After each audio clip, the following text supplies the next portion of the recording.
We are now going to take a closer look at the musical elements and the form of each piece.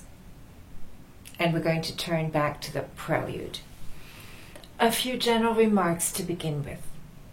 Both the prelude and the fugue in F sharp minor consist of three independent voices: the top voice, the soprano, a middle voice, and the bass, the lowest voice.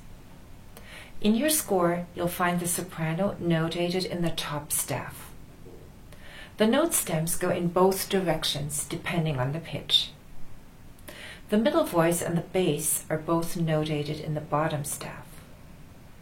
The notes of the middle voice have the note stems going up.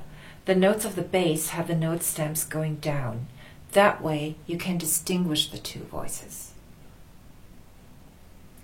The prelude has 4 parts that are marked in the score. I'm going to play the beginning of each part.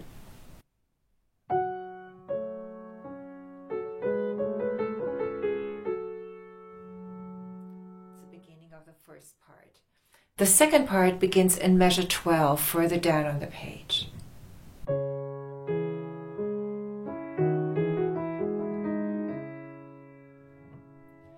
The third part begins at the top of the second page.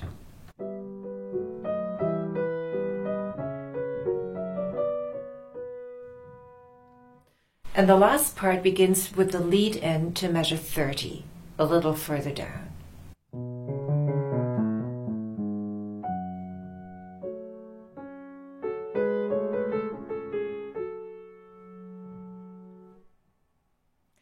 The soprano has the melody throughout the entire prelude. I'm going to play the soprano once more, measures 1 through 7.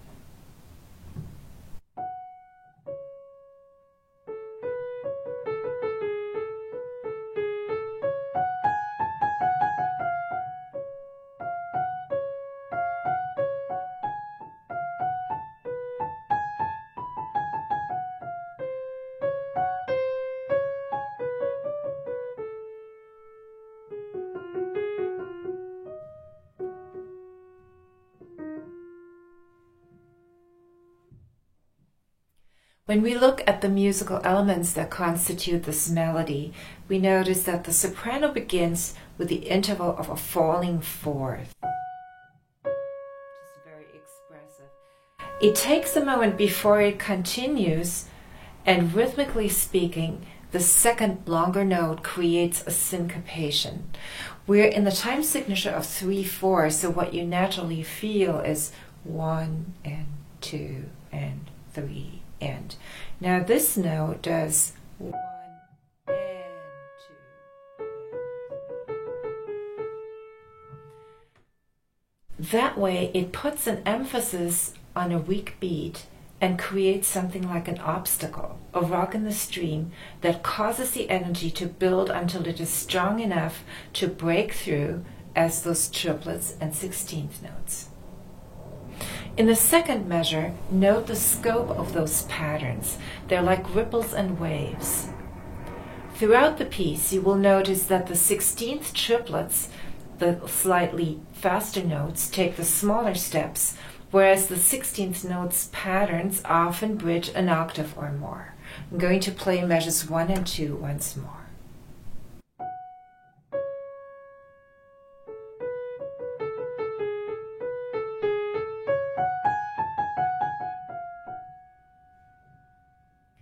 In measure 3, we're back to the opening motive. This time, its note values are twice as fast. The musical term for that is diminution, and we will encounter it throughout the prelude. The motive is also repeated, which adds urgency.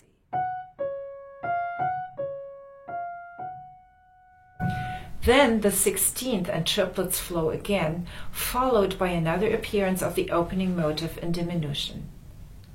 Stopping and flowing alternate in this opening phrase, which I'm going to play once more, soprano only.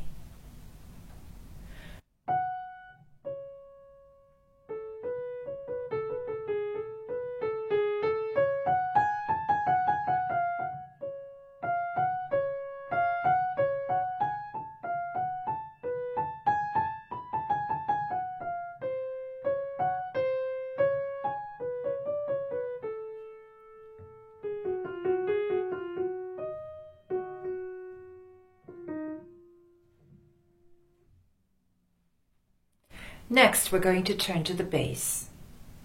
When I play the bass alone, you'll hear a lot of silence, as rests and long notes. On an organ, on a string, or a wind instrument, the long notes would sustain. On the piano, however, every note fades after the hammer hits the string. The lowest voice in this piece is an independent voice with melodic elements whose main function is to stabilize the harmony.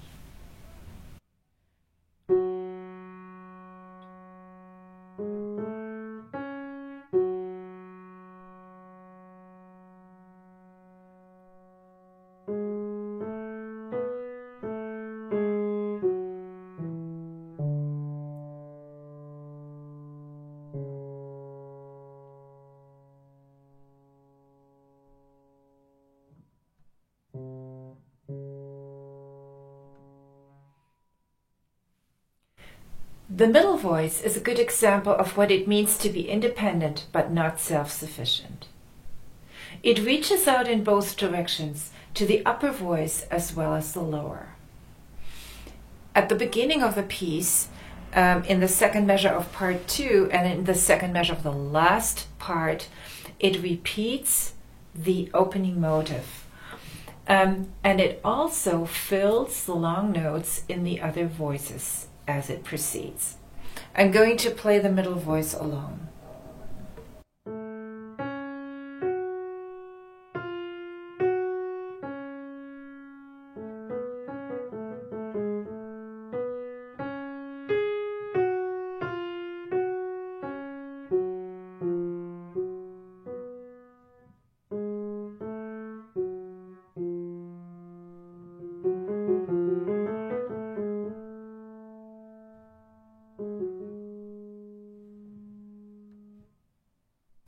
I'm going to play the middle voice and the bass together, measures 1 through 7, to give you a better impression of the structure that supports the melody.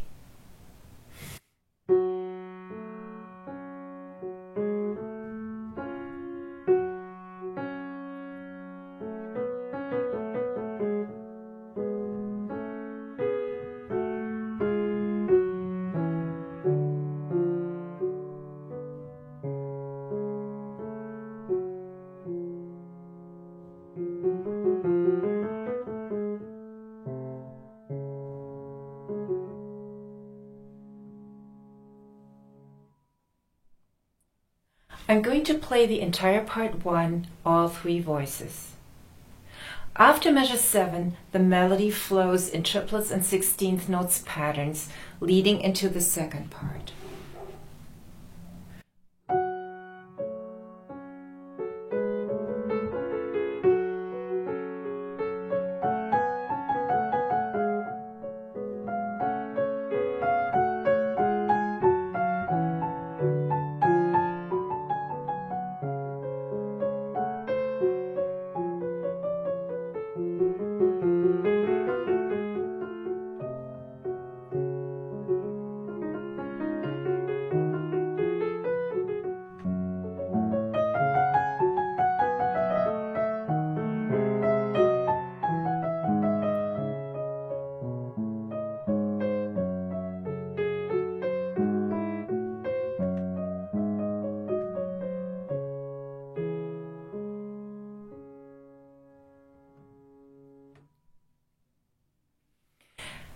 At the beginning of part 2, the opening motive appears on a lower pitch, which gives it a different color, which makes it sound darker.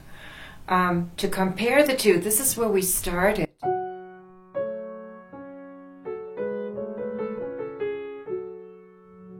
And this is where we are now.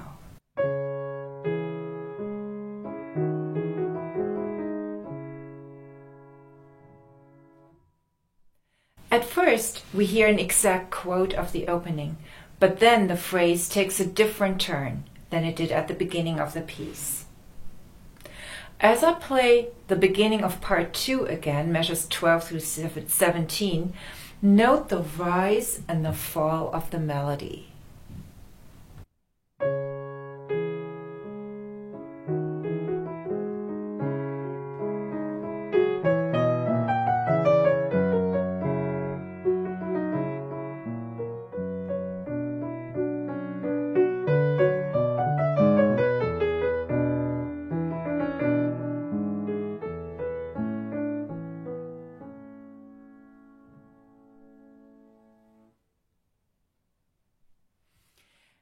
In measure 14, the soprano takes a deep plunge. Okay, I'll play into it from measure 13.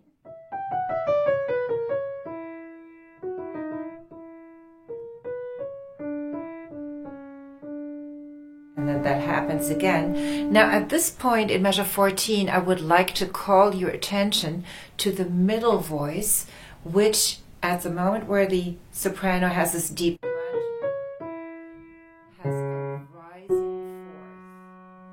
Now this is the opening motive reversed, or what we call inverted, and it appears repeatedly in the accompanying voices. So just remember, this is how we started. And now in the middle voice, we hear this, and later in the bass. In Bach's time, it was customary to associate certain intervals with certain emotions. Kirnberger, a contemporary of Bach, lists the falling fourths as an expression of deep sorrow. A rising fourth, what we have now in the middle voice, expresses great joy. You may not want to make that absolute, but a melodic motive that falls has a different energy than a melodic motive that rises. When the rising fourth comes together with a melody for the first time, it creates a dissonance, and in the following measure, it leads to a resolution. I'm going to play the melody and only those rising fourths in the accompanying voices.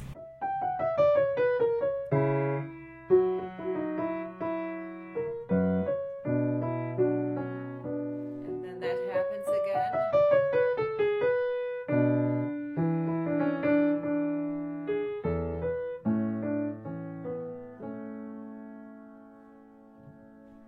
We're now in the key of A major, and then, supported by the energy of the rising fourths, the melody flows freely in that last line on the page, rising to great heights and ending in a soothing A major triad. I'm going to play the entire part too.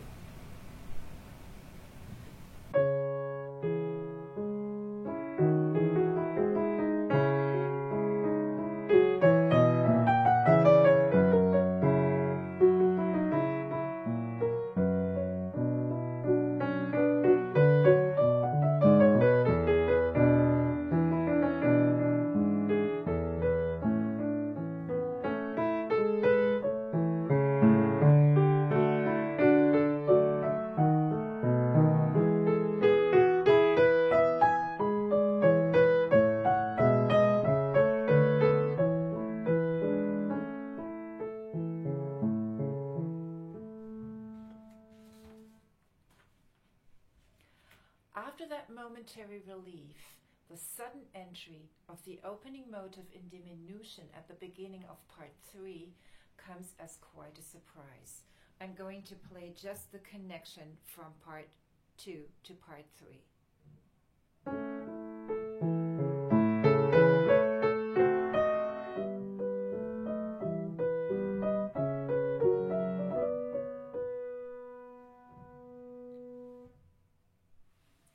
The repetition of the motive conveys urgency and gives it a pleading character.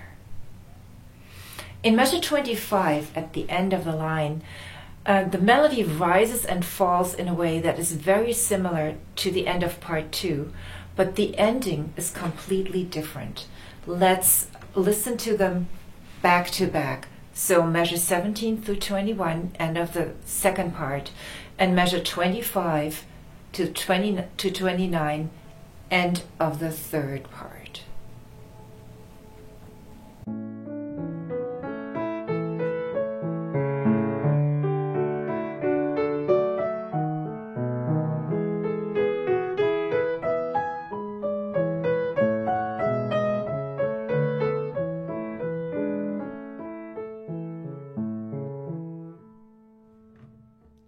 And now from measure 25.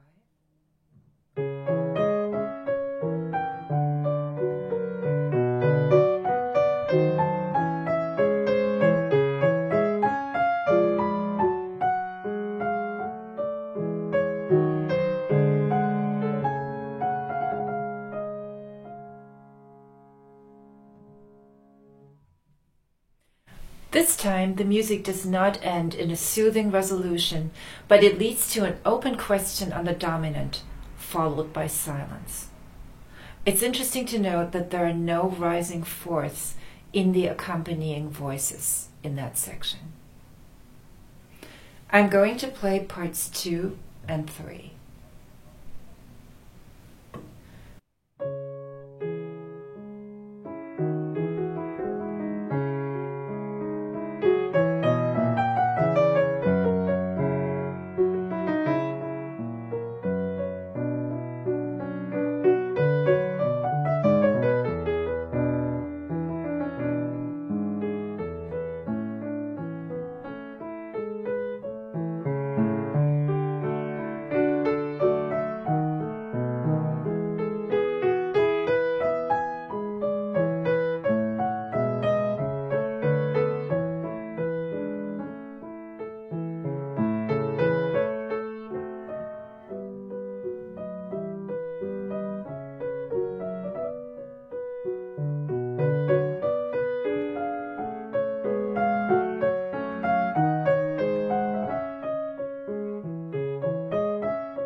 I'm going to play the beginning of the following part to measure 36 on the first beat without commenting and ask you to listen for a place where you feel that something special happens that moves things in a different direction.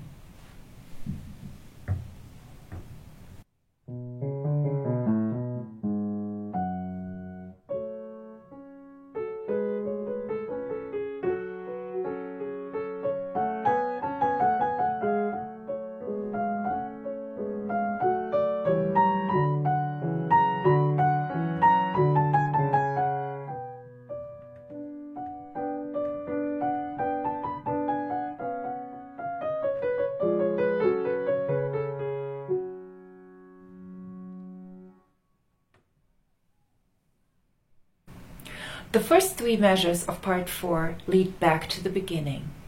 We're in the same key, F sharp minor. It's the same music with one small exception, and I think that's important. And that is the little lead in from measure 29 to measure 30.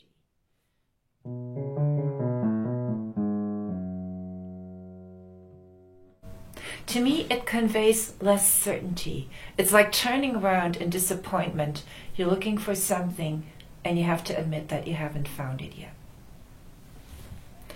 After the 3 opening measures, all focuses on the opening motive, which appears in diminution, is repeated, and if you associate pitch with intensity, then measure 33 is the most intense. I'm going to play from measure 32.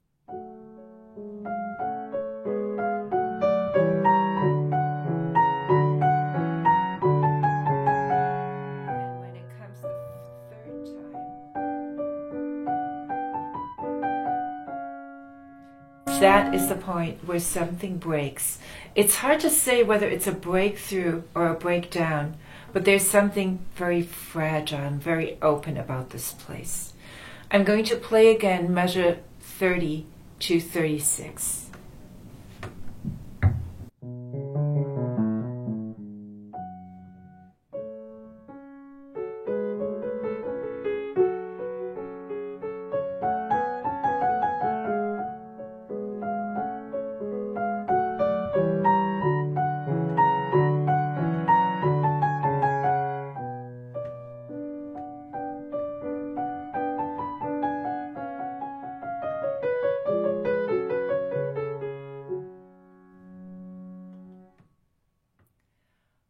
The way the music continues from here on suggests that something does break through.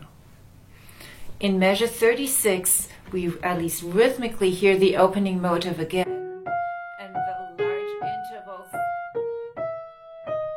make it sound quite dramatic. But after that, the flow never stops again. One of the voices always flows with some reminiscence of the opening motive, but it really goes through to the end. The direction of the phrases is down, and you may want to pay attention how that resonates with you emotionally as resignation, resolution, comfort, or acceptance. In measure 39, we encounter a rising forth in the middle voice. And that leads to a glimpse of major, which foreshadows the end in F of the piece in F sharp major. This is what Bach does. I'm going to play the last two measures.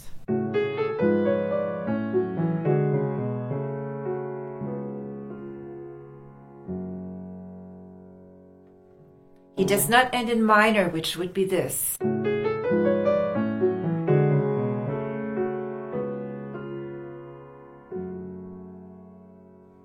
And he doesn't end in unison either, which would have been another possibility.